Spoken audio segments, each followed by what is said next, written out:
பாட்டு இன்றின்றும் நான் பாடுவேன். இயேசுவுக்கு புது பாட்டு இன்றின்றும் நான் பாடுவேன். என் தேவனுக்கு புது பாட்டு தினந்தோறும் நான் பாடுவேன். என் தேவனுக்கு புது பாட்டு தினந்தோறும் நான் பாடுவேன். இயேசுவுக்கு புது பாட்டு இன்றின்றும் நான் பாடுவேன். இயேசுவுக்கு புது பாட்டு இன்றின்றும் நான் பாடுவேன்.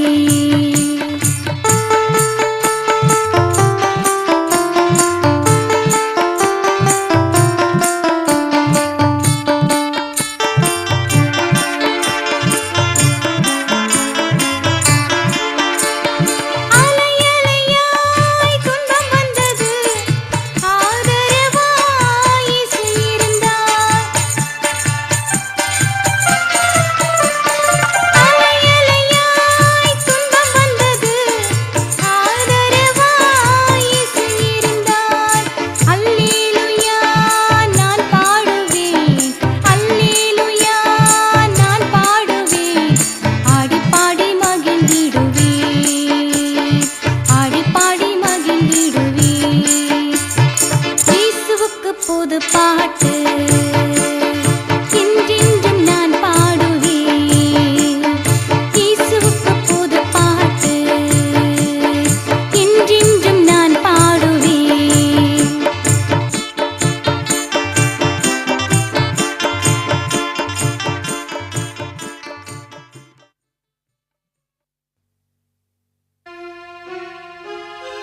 ரட்சகராகிய தேவனை ஏற்றுக்கொள்ளும் போது மனிதனுக்கு இப்படிப்பட்ட பாடல்கள் தானாய் தன் இருதயத்திலிருந்து புறப்பட்டு வருகிறது.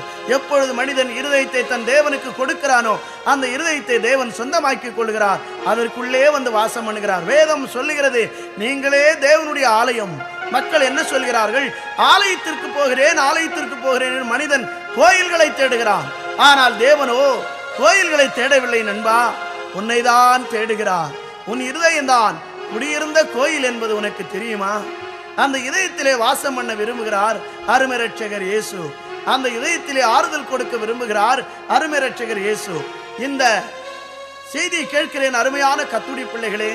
இந்த யோனா தேவனை விட்டு கடற்கரைக்கு சென்று ஒரு கப்பலிலே ஏறி அங்கே உட்கார்ந்து கொண்டான்.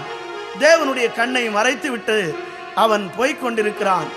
தேவனுக்கு துரோகம் செய்து விட்டு போய்க் கொண்டிருக்கிறான். தேவன் காண மறந்து விட்டார் என்று அவன் எண்ணினானோ என்னமோ.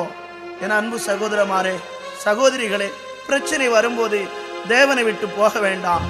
உங்கள் பிரச்சனைகளுக்கு தேவனிடத்திலே பரிகாரம் உண்டு. எவ்வளவு தூரம் ஓடினாலும் மனிதன் தன் பிரச்சனையிலிருந்து விடுதலை அடையவே முடியாது. அருமையான கத்துடி பிள்ளைகளே, உங்கள் துக்கமோ உங்கள் தோல்வியோ உங்கள் பிரச்சனையோ எது வேண்டுமானாலும் கர்த்தர் மாற்றுவார். அவராலே முடியாதது ஒன்றுமில்லை. பிரச்சனை கண்டு பயந்து யோனாவை போல ஓட வேண்டாம். கணவனிடத்திலே பிரச்சனையா, மனைவியிடத்திலே பிரச்சனையா, பேசி தீர்த்துக் கொள்ளுங்கள். தகப்பனுக்கும் பிள்ளைக்கும் பிரச்சனையா, பேசி தீர்த்துக் கொள்ளுங்கள். நம் அருமை அப்பா இயேசு கிறிஸ்து நம்முடைய ஜெபத்தை கேட்கவே காத்து கொண்டிருக்கிறார். நாம் ஜெபிக்க மாட்டோமா என்று ஏங்கிக் கொண்டிருக்கிறார். உங்களுக்கு யாருக்கு பிரச்சனை? பக்கத்து வீட்டிலே பிரச்சனையா, மாமியார் வீட்டு பிரச்சனையா, மருமகள் பிரச்சனையா? எந்த பிரச்சனைக்கு விடுதலை கொடுக்க இயேசு நல்லவர். ஏனென்றால் ரொம்ப ரொம்ப நல்லவர் நம்ம இயேசு. நம்பி வந்த ஜனத்துக்கு நல்ல இயேசு. ரொம்ப ரொம்ப ஆமா, ரொம்ப ரொம்ப அண்ணே, ரொம்ப ரொம்ப அக்கா, தாய் குலமே, ரொம்ப ரொம்ப நல்லவர் நம்ம இயேசு. நம்பி வந்த ஜனத்துக்கு நல்ல இயேசு. ரொம்ப ரொம்ப நல்லவர் நம்ம இயேசு. நம்பி வந்த ஜனத்துக்கு நல்ல இயேசு. கண்ணீரை துடைத்து கவலையை போக்குவார். அருகில வந்து ஆறுதல் தருவார். எங்கள் இயேசு நல்ல இயேசு. எங்கள் இயேசு நல்ல இயேசு. நம்பி வந்த ஜனத்துக்கு நல்ல இயேசு. நம்பி வந்த ஜனத்துக்கு நல்ல இயேசு.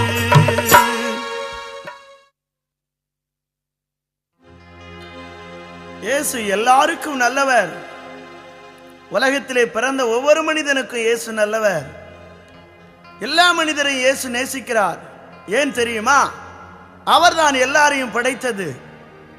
ஒவ்வொரு ஜாதியை, ஒவ்வொரு தேசத்துக்காரனை அவர் ஒவ்வொரு கடவுள் படைக்காமல் ஒரே தேவன் எல்லாவற்றையும் படைத்தார். வணங்குவாய் ஜெகஜோதி ஒருவனாகி எம்மாநிலத்தை நொடி பொழுதில் வகுத்து. ஒரு ஜெகஜோதியை வணங்கு என்று ராமலிங்க அடிகள் எதை பாடினார் தெரியுமா? ஒரே ஒரு நொடி பொழுதில் உலகத்தை எல்லாம் படைத்து மனிதர்களை படைத்து அவர்களுக்காக உயிரை கொடுத்து மறுபடியும் உயிரோடு எழுந்து பரலோகம் சென்றவனை ஆண்டுவாயே.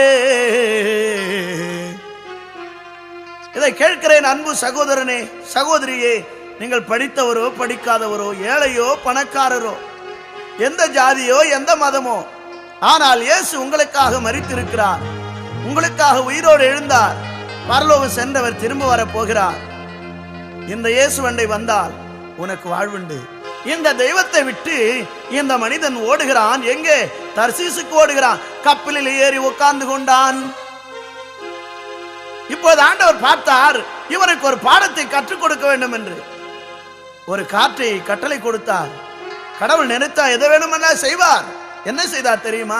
காற்றை அனுப்பினார். காற்று அடிக்கிறது, அடிக்குது அடிக்குது புயல் காற்று.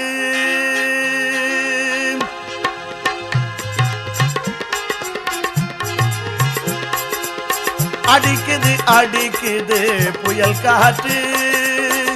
ஐயோ சொல்ல போனால் அது பெருங்காற்று. சுத்தி அடிக்குது அடிக்குது புயல் காற்று. காற்று பலமா வீசுகிறது, கப்பல் ஆடுகிறது. இந்த நேரம் பார்த்தான் யோனா, நைசா இறங்கி அடித்தட்டுல போய் படுத்துக்கிட்டான். நிறைய பேர் பிரச்சனை வரும்போது தேவனை நோக்கி பார்ப்பதற்கு பதிலாக ஒளிந்து கொள்கிறார்கள்.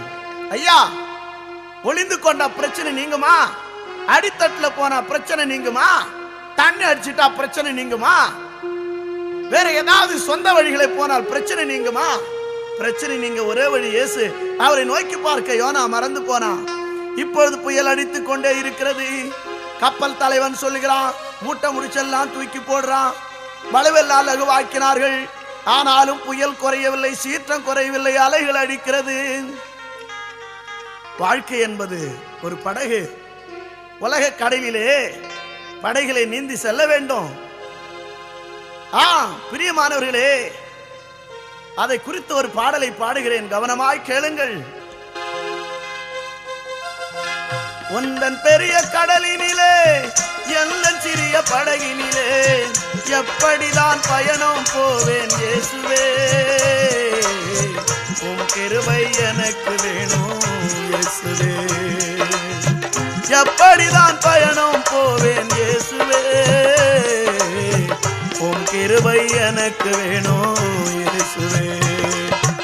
ஆமென் அல்லேலூயா, ஆமென் அல்லேலூயா, ஆமென் அல்லேலூயா, ஆமென் அல்லேலூயா.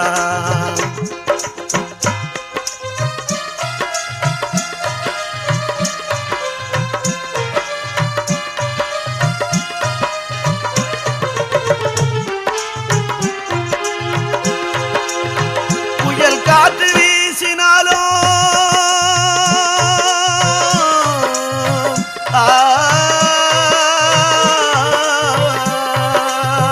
புயல் காற்று வீசினாலும் இடியும் மின்னல் மழையானாலும் கதி கலங்கி போவேனோ என் இயேசுவே. உம் கிருபை எனக்கு போதும் இயேசுவே. கதி கலங்கி போவேனோ என் இயேசுவே. உம் கிருபை எனக்கு போதும் இயேசுவே. ஆமென் அல்லேலூயா, ஆமென் அல்லேலூயா, ஆமென் அல்லேலூயா, ஆமென் அல்லேலூயா.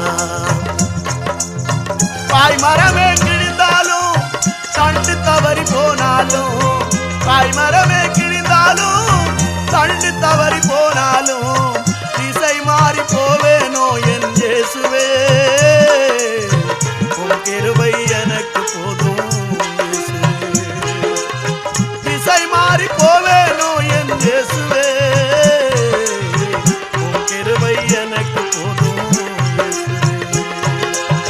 ஆம், பிரியமான கர்த்தருடைய பிள்ளைகளே, பெரிய கடல் வாழ்க்கை உலகத்தை கவனித்து பாருங்கள்.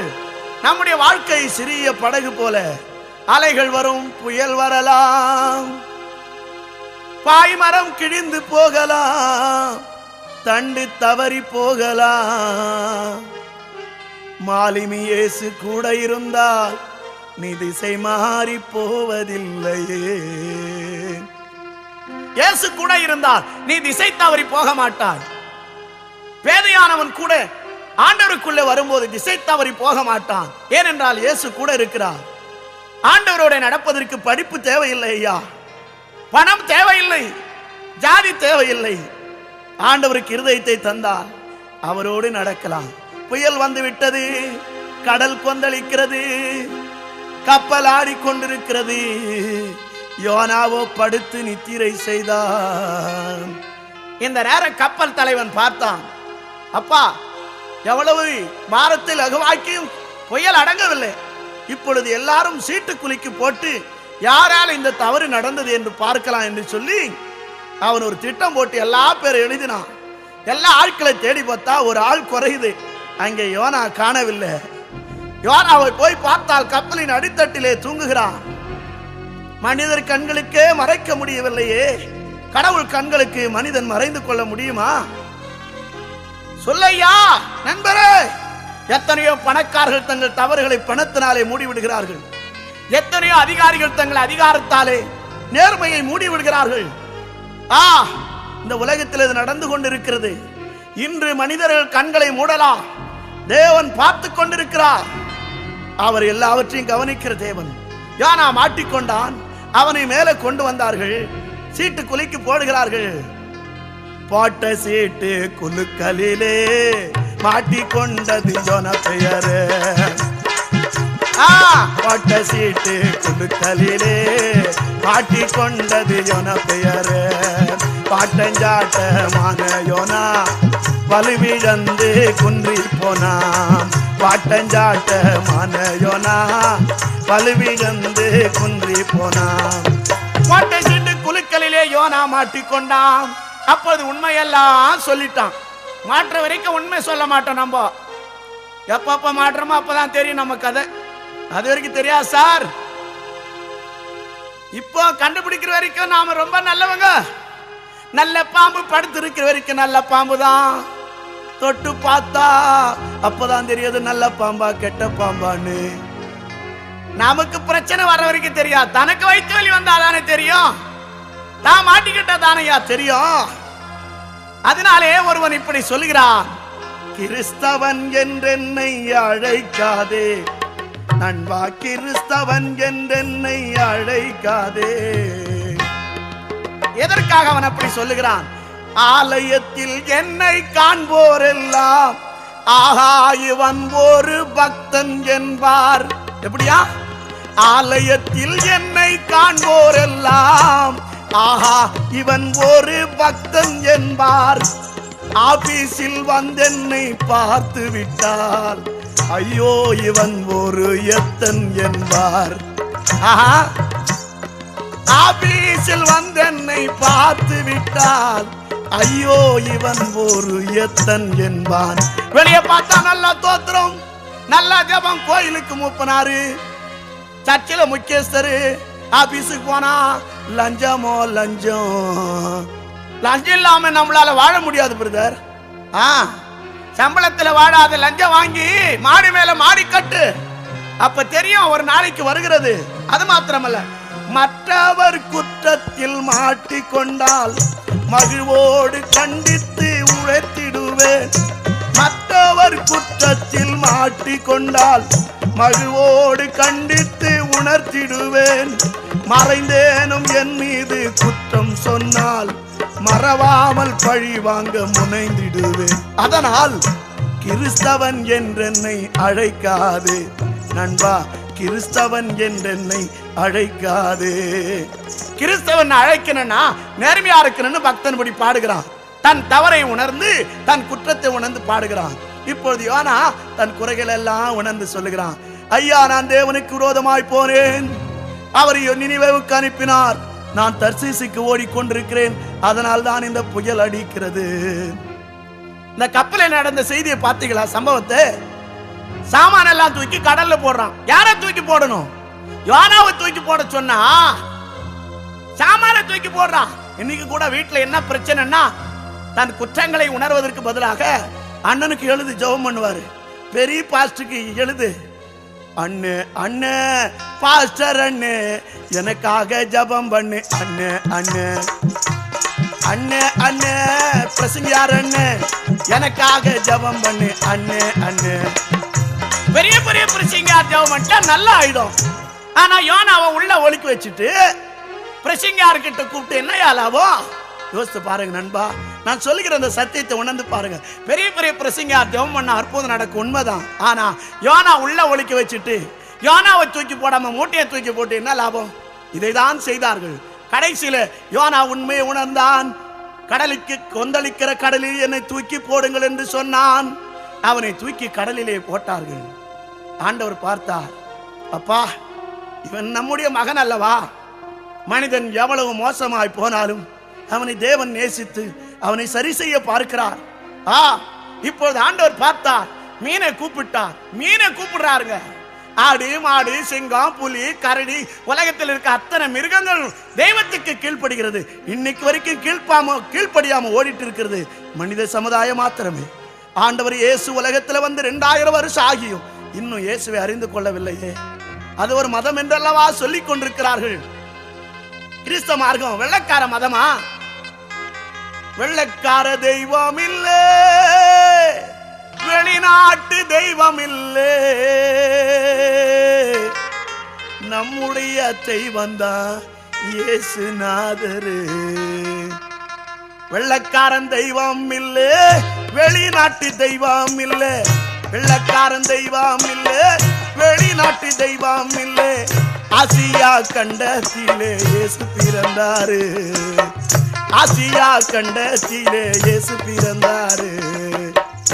எங்க பிறந்தார் இயேசு? நம்ம கண்டத்துல பிறந்திருக்கிறார். இந்தியாவில் இருக்கிற மக்கள் என்ன சொல்றாங்க? அது வெளிநாட்டு தெய்வம், வெள்ளைக்காரன் தெய்வம். வெள்ளைக்காரன் கண்டுபிடிச்சதெல்லாம் அனுபவிக்கலாம், ஆனா வெள்ளைக்காரன் அவன் கும்பிட்ட சாமி வேணும். நயா நியாயம் இது? யோசனை பண்ணிப்பார். அவன் கண்டுபிடிச்ச கார் வேணும், ஏரோப்ளேன் வேணும், மோட்டார் சைக்கிள் வேணும், வாட்ச் வேணும், எல்லாம் வேணும். அமெரிக்காவில் நடக்கிறது இங்கே உட்காந்து டிவியில பார்க்கணும். ஆனா அவன் கொண்டு வந்த இயேசுநாதர் வேண்டாம். நன்றி கட்ட உலகமே, மனம் திரும்பு. இயேசு உன்னை நேசிக்கிறார். உன்னுடைய அப்பா இயேசு, அவர் உன்னை தள்ள மாட்டார். அவர் இறுக்கம் உருக்கம் நிறைந்தவர். யோனா தவறு செய்தால் கூட ஆண்டவர் என்ன செய்தார் தெரியுமா? ஒரு மீனை கூப்பிட்டார். மீனே மீனே சென்றிடு, என்ன மீறின யோனாவை விழுங்கிடு. மீனே மீனே சென்றிடு, என்ன மீறின யோனாவை விழுங்கிடு. தயங்காமல் நீயும் விரைந்திடு, தவிக்கிறான் யோனா கவலையோடு. தயங்காமல் நீயும் விரைந்திடு, தவிக்கிறான் யோனா கவலையோடு. ஆண்டவர் மீனை கூப்பிட்டார். மீன் உடனே ஓடி வந்தது. நேராக மீனே, யோனா இருக்கிற இடத்திற்கு போ, அவனை விழுங்கி 3 நாள் பத்திரமா வயிற்றுல வச்சு வை. பெரிய திமிங்கல மீன். மீன் வந்தது. யோனா அங்கே தவிக்கிறான். எப்படி? கையும் காலும் நடுங்கிடுதே, கண்கள் 2 சொருகிடுதே. உப்பு தண்ணி மனம் திரும்பலன்னா, நல்ல தண்ணியிலே மூழ்கி ஞானஸ்தானம் எடுக்கலன்னா கடல் தண்ணியில முக்க வேண்டியதா இருக்கும். ஐயா, இதை கேட்டுக்கொண்டிருக்கிறவரே, எப்படி? நல்ல தண்ணியில இருக்கும் போது நல்லதா மனம் திரும்பிக்கலாம். ஞானஸ்தானம் எடுனா நிறைய பேரு, ஐயோ நான் குழந்தையிலேயே எடுத்துட்டேன், நான் அப்படியே எடுத்துட்டேன். தண்ணி தெளிக்கிறதெல்லாம் ஞானஸ்தானம் இல்லைங்க ஐயா. தண்ணியில மூழ்கி எந்திரிக்கணும், அதுதான் ஞானஸ்தானம். சாலேம் என்கிற ஊரிலே சமீபமா இருந்த அந்த ஆற்றங்கரையிலே ஆழமா தண்ணீர் நிறைய இருந்த இடத்துல யோவான் ஸ்நானகன் ஞானஸ்தானம் கொடுத்தான்னு பைபிள் எழுதி வச்சிருக்குது. ஞானஸ்தானம் என்றால் என்ன? முழுகுவது. ஸ்நானம் என்றாலே முழுகுவது தானே. அது விளங்கலையா? அதுல என்ன குழந்தையா, தெளிப்பா, தெளிக்கலையா, முக்கணுமா, இத்தனை பிரச்சனை என்ன? ஞானஸ்தானம் என்றாலே முழுகுவதுதான். பாருங்களேன், இவன் கீழ்ப்படியாதனால என்ன நடந்தது? கடல் தண்ணியில முக்கி முக்கி எடுக்கிறாரு. கண்ணெல்லாம் எரியுது, வாழ்க்கையை கசந்து போய்விட்டது. பிரியமான கர்த்தருடைய பிள்ளைகளே, யோனா மீன் வயிற்றுக்குள்ளே போகிறான். அங்கே வேதனை தாங்க முடியல. மீனை கையில தொட்டாவே அவளை நாத்து அடிக்குத. மீன் வயிற்றுக்குள்ள போனா எப்படி இருக்கும்? நீங்க கொஞ்சம் சிந்தனை பண்ணி பாருங்க. கேட்கறதுக்கு என்னமோ மீன் வயிற்றுக்குள்ள போனா வந்தான்னு நாம நினைக்கிறோம். ஆனா மீன் வயிற்றுக்குள்ள போனவனுக்கு தானே தெரியும் அந்த கஷ்டம். யோசித்து பாருங்க பிரியமானவர்களே, அருமையான கர்த்தருடைய பிள்ளைகளே. மீனின் வயிற்றுக்குள்ளே போனான் யோனா, திகைத்து போனான். ஆண்டவரை பார்த்து கூப்பிடுறான், உம்மை அன்றி வேறே கதி ஒருவரில்லையே, உம்மை அன்றி வேறே கதி ஒருவரில்லையே. அன்னை தந்தை உற்றார் பெற்றார், அன்னை தந்தை உற்றார் பெற்றார், யாரும் உதவுவாரோ? அதிசயமானுவேலா ஆசை என்னேசு சுவாமி, உம்மை அன்றி வேறே கதி ஒருவரில்லையே, உம்மை அன்றி வேறே கதி ஒருவரில்லையே. ஆண்டவருடைய பாதத்தை பிடித்துக் கொள்கிறான். நாத்தம் தாங்க முடியல. ஐயா, நாம ஆண்டவர் பக்கம் திருந்தாவிட்டால் நம்ம பிரச்சனை வெளியே தெரியாது, அப்புறம் நாத்த அடிச்சு போகிற நிலைமைக்கு வந்துவிடும். யோனா பாருங்கள், அவன் சரீரம் முழுவதும் நாற்றம் அடித்து விட்டது. மீனின் வயிற்றுக்குள்ளே மாட்டிக்கொண்டான். திகைக்கிறான் யோனா. ஐயோ நான் என்ன செய்வேன், ஐயோ நான் என்ன செய்வேன். பாருங்க, ஒரு குருவும் ஒரு சிஷ்யனும் காட்டு வழியா போய் கொண்டிருந்தார்கள். அங்கே ஒரு சத்திரம் இருந்தது, மண்டபம். குரு சொன்னார், அப்பா பயணிகள் தங்கும்படியாக யாரோ ஒரு சத்திரத்தை கட்டி வைத்திருக்கிறார்கள். நாம் கடவுளுக்கு நன்றி சொல்ல வேண்டாமா? நான் அந்த சத்திரத்தில் உட்கார்ந்து கொஞ்ச நேரம் ஆண்டவருக்கு பிரார்த்தனை செய்து விட்டு வருகிறேன், நீ கொஞ்ச நேரம் இளைப்பாரு என்று சிஷ்யனை பார்த்து குரு சொன்னார். குரு போய் உட்கார்ந்து கொண்டு அவர் கடவுளை நோக்கி பிரார்த்தனை செய்ய ஆரம்பித்தார். இவன் அங்கே விளையாடி அப்படி வேடிக்கை பார்த்து கொண்டிருந்தான் சிஷ்யன். அந்த நேரம் ஒரு சிங்கம் வந்து விட்டது. சிங்கத்தை பார்த்த உடனே இந்த சிஷ்யன் என்ன செய்தான், ஐயோ சிங்கம், ஐயோ சிங்கம் என்று ஓடி போய் மரத்தை ஏறிக்கொண்டான். இந்த சிங்கம் வந்த சிங்கம் என்ன செய்தது, பிரார்த்தனை செய்து கொண்டிருந்த குருவை சுற்றி சுற்றி வந்தது, மௌனமாக போய்விட்டது. சிஷ்யன் பார்த்தான், அடடே நம்ம குருவே இந்த சிங்கம் ஒன்றுமே செய்யவில்லையே. கீழே இறங்கி வந்தான். குருவை பார்த்து கேட்டான், சிங்கம் வந்தது ஐயா, உங்களை ஒண்ணுமே செய்யலையே, ஆச்சரியமா இருக்க. குரு சிரித்து கொண்டான். அதுக்கு பிறகு சோத்து மூட்டையை பிரிச்சாங்க, 2 பேரும் சாப்பிடுறாங்க. இப்போ என்ன நடக்கு தெரியுமா? சாப்பிட்டு இருக்கும் போது குருவை ஒரு எறும்பு நல்லா கடிச்சது. ஐயோ எறும்புன்னார். அப்ப சிஷ்யன் கேட்டான், ஏன் குருவே சிங்கம் வரும்போது சும்மா கம்முன்னு இருந்தீங்க, இப்ப எறும்பு கட்சத்துக்கு இப்படி கத்துறீங்களே அப்படின்னு கேட்டான். அப்ப குரு சொன்னார், சிங்கம் வந்த போது நான் கடவுளோடு பேசி கொண்டிருந்தப்பா, இப்ப எறும்பு கடிச்ச போது உங்கூட பேசினதானே இருக்கிற. மனுஷன் கூட இருக்கும் போதெல்லாம் எறும்பு கட்சா கூட யானை மிதிச்ச மாதிரி இருக்கும் பிரதர் சிஸ்டர். எறும்பு கட்சா கூட யானை மிதிச்ச மாதிரி இருக்குதுல்ல உங்க வீட்டு பிரச்சனை. சின்ன சின்ன பிரச்சனை கூட சமாளிக்க முடியல, தலைவலி வருது இல்ல, மண்டை உடையிற மாதிரி இருக்குது இல்ல, எங்காவது ஓடி போலான்னு நினைக்கிறல்ல. ஏன் தெரியுமா? தெய்வத்தோடு இல்லாததுனாலதான். தெய்வத்தோடு இருந்தா யோனாவுக்கு இந்த பிரச்சனை வந்திருக்காது. ஏனோக்கு தேவனோட சஞ்சரித்தான், தேவன் அவனை எடுத்துக்கொண்டார். எதிர்ப்புகள் இருந்தது, நோவா தேவனோட சஞ்சரித்தான், உலகம் முழுவதும் எதிர்த்தது. ஆனால் அவன் சுகமாக வாழ்ந்தான், சந்தோஷமாய் வாழ்ந்தான். காரணம் என்ன? தெய்வத்தோட நடந்தால் மனிதனுடைய வாழ்க்கை நிம்மதி. ஹல்லேலூயா, ஹல்லேலூயா. இயேசு கிறிஸ்து உடனே நடக்கும் போது உன் வாழ்க்கையில எத்தனை பெரிய சந்தோஷம். அவர் உன்னை என்ன செய்வார் தெரியுமா? தனிமை உன்னை வாட்டிடும் நேரம் தாங்கி அவர் நடத்திடுவார். தனிமை உன்னை வாட்டிடும் நேரம் தாங்கி அவர் நடத்திடுவார். ஒரு தாயை போல தேற்றிடுவார், ஒரு தாயை போல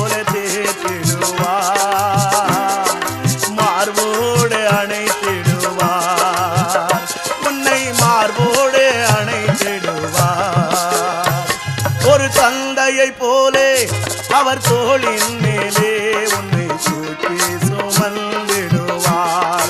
இயேசு தூக்கி சுமந்திடுவார். துணையாக நீடிடுவார். உங்கள் துயரெல்லாம் துடைத்திடுவார். துணையாக நின்றிடுவார். துயரெல்லாம் துடைத்திடுவார். ஒரு தந்தையை போலே அவர் தோளின் மேலே உன்னை தூக்கி சுமந்திடுவார். இயேசு தூக்கி சுமந்திடுவார். தனிமை உன்னை வாட்டும் போது உன்னை தேற்றுவார். வேதனையில் இருக்கும்போது தாயை போல உன்னை தேற்றுவார். நடக்க முடியாமல் தவிக்கும் போது தோளின் மேல் உன்னை சுமப்பார். தெய்வத்தை மனிதன் சுமக்க வேண்டிய அவசியமில்லை நண்பரே. கடவுள் சுமக்கப்பட வேண்டியவர் அல்ல, கடவுள்தான் மனுஷனை தூக்குவார். தெய்வத்தை மனுஷனால தூக்க முடியுமா? யோசித்து பாருங்கள். நம்மை உண்டாக்கின கடவுளை மனுஷனை தூக்க முடியுமா? தெய்வம் நம்மை தூக்கி சுமக்கிற தேவன். வேதம் சொல்லுகிறது, ஒரு தந்தை தன் பிள்ளையை சுமக்கிறது போல நான் உங்களை சுமப்பேன் என்று இருக்கிறதுனாலே, ஆம் பிரியமார், இயேசுவோட நடக்கும் போது உங்க வாழ்க்கை இன்பமா இருக்கும். அப்போலோ 16 போன சார்லஸ் டியூக் என்கிற ஒரு விஞ்ஞானி அமெரிக்கா தேசத்திலே இருக்கிறார். அவர் சந்திர மண்டலத்திலே 3 மணி நேரம் நடந்தவர். அவர் பூலோகத்திற்கு வந்த போது, பூமிக்கு அமெரிக்காவில் இறங்கிய போது அவர் வாழ்க்கையிலே சமாதானம் இல்லை. அவர் மனைவியோட ஒரு ஆலயத்திற்கு போன போது அங்கே இயேசுவுக்கு தன் வாழ்வை கொடுத்தார். ஆயிரக்கணக்கான பெண்கள் அவர் பின்னாலே சுற்றினார்கள். உலக அழகிகள் அவர் பின்னாலே சுற்றினார்கள். அவர் வாழ்க்கையிலே நிம்மதி இல்லை. ஆனால் ஆலயத்திற்கு சென்று தன் வாழ்க்கை ஒப்புக் கொடுத்த போது அவர் 1981 இந்தியாவுக்கு தமிழ்நாட்டுக்கு வந்திருந்தார். அவர் என்ன சொன்னார் தெரியுமா? நான் சந்திர மண்டலத்திலே நடந்த நடையை பார்க்கிலும் மனுஷகுமாரன் தேவகுமாரனாகிய இயேசுவின் கரங்களை பிடித்து நடந்து கொண்டிருப்பது எவ்வளவு பாக்கியமானது, எவ்வளவு மேலானது என்று சொன்னார். என் அருமையான கர்த்தருடைய பிள்ளையே, இயேசுவோடு நடப்பது இன்பமான வாழ்க்கை. இந்த இன்பமான வாழ்க்கையை விட்டுவிட்டு யோனா ஓடினான். படுகிறான் அவஸ்தை பாருங்கள். அந்த மீனின் வயிற்றிலே கதறி அழுகிறான். ஐயா எனக்கு இரங்கம் என்று வேண்டுதல் செய்கிறான். கர்த்தரை துதிக்கிறான். ஆண்டவருடைய மனம் மாறியது, மனம் இறகியது. மீனுக்கு ஆண்டவர் கட்டளை கொடுக்கிறார். மீனே, நீ அவனை கரையிலே கக்கிவிடு என்று சொல்ல அவனை கரையிலே கக்கி விடுகிறது. ஐயா, அவன் புறப்பட்டு மனம் திரும்பியவனாக, கீழ்ப்படிதல் உள்ளவனாக நினிவே பட்டணத்திற்கு மீண்டும் போகிறான். ஆமென். தேவனை தேடுகிற மக்களுக்கு தேவன் எப்பொழுதுமே உதவி செய்கிறார். தாங்கிடும் துணை தேடி தள்ளாடும் கொடி போல, தாங்கிடும் துணை தேடி தள்ளாடும் கொடி போல, ஏங்கி தவித்த வேளையிலே தோள் கொடுத்தார், துணை இருந்தார். தோள் கொடுத்தார், துணை இருந்தார். தொடர்ந்திடுவேன் என்று உரைத்தார். இயேசு நல்லவர், நன்மை செய்பவர், நாள்தோறும் நம் நினைவானவர். இயேசு நல்லவர், நன்மை செய்பவர், நாள்தோறும் நம் நினைவானவர். தாங்கிடும் துணை தேடி தள்ளாடும் கொடி போல. அப்படி இருக்கிற கொடி எப்படி தாங்குவதற்கு துணை தேடுகிறதோ, அதே போல வேதனையில் இருக்கிற மனிதன் தெய்வத்தை தேடும் போது அவனை தாங்குகிறார், தோள் கொடுக்கிறார். யோனாவுக்கு தோள் கொடுத்தார். நினிவே பட்டணத்திலே நின்றான் யோனா. தேவனுடைய அன்பை அவர்களுக்கு பிரசங்கிக்கிறான். 40 நாளுக்குள்ளே நினிவே நாசமாய் போகும் ஐயா, 40 நாளுக்குள்ளே நினிவே நாசமாய் போகும் என்று பிரசங்கிக்கிறான். கடினமான பிரசங்கம். தேவன் அந்த ஜனங்களுடைய இருதயத்தை தொட்டார். இவருடைய பிரசங்கத்தை கேட்ட ஜனங்கள் எல்லாம் ஆண்டவர் சமூகத்திலே ஓடி வந்தார்கள். ஐயா, எங்கள் பாவங்களை மன்னியும் என்று கதறினார்கள். நினிவே மக்கள் முழுவதும் எல்லாரும், அரசர் முதல் ஆண்டி வரை ஒவ்வொருவரும் உபவாசம் பண்ணி தேவனை நோக்கி பார்த்தார்கள், ஜெபித்தார்கள். ஆண்டவருடைய பிரசன்னம் இறங்கி வந்தது. பாவத்தில் இருக்கிற ஜனங்கள் விடுதலை பெற்றார்கள். ஆம் பிரியமான கர்த்தருடைய பிள்ளைகளே, இந்த செய்தி கேட்கிறேன் அருமையான சகோதரா. உன் பிரச்சனைகள் தலைக்கு மேலே வெள்ளம் போனது போல் ஆகிவிட்டதா? கவலைப்படாதே.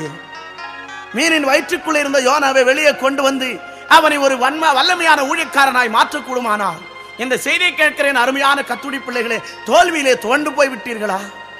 சோதனையாலே வேதனை பட்டு துக்கத்திலே மூழ்கி விட்டீர்களா? கவலைப்பட வேண்டாம். நீ எவ்வளவு மோசமான நிலையிலே இருந்தாலும் உன்னை தூக்கி எடுக்க இயேசு விரும்புகிறார். தேவனை விட்டு நீ எவ்வளவாய் தூரமாய் போயிருந்தாலும் இயேசு உன்னை தூக்கி எடுக்க விரும்புகிறார்.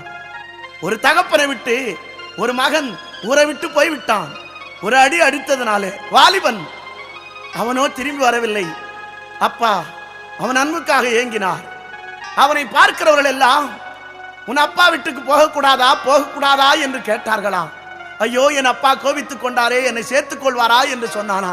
அப்போது போனவர்கள் எல்லாம் அந்த வாலிபனை பார்த்து, உன் அப்பா நீ எப்பொழுது வருவாய் என்று காத்து கொண்டிருக்கிறாரப்பா என்று சொன்னபோது, அப்பா வீட்டுக்கு போக அவன் ஒருவரிடத்திலே சொன்னான், நான் வருவது எங்க அப்பா ஏற்றுக்கொள்வது மன்னிப்பது உண்மையானால் எங்க வீட்டு எதிரிலே ஒரு மரம் இருக்கிறது, அந்த மரத்திலே ஒரு வெள்ளை கொடி கட்டி வைத்தால் நான் வீட்டுக்கு வருவேன் என்று சொன்னானா. அதை அப்பா கேட்டபோது அவன் வேட்டியை கிழித்து ஏராளமான வெள்ளைக்கொடி ஒவ்வொரு கிளைகளும் கட்டினானா. மகன் வந்தால் போதும், ஒரு வெள்ளைக்கொடி என்ன 1000 வெள்ளைக்கொடி கட்டுவேன் என்று அந்த தகப்பன் சொல்லி அந்த மகனை வரவேற்றானா. எவ்வளவு தூரமாய் இருந்தாலும், எவ்வளவு தூரமா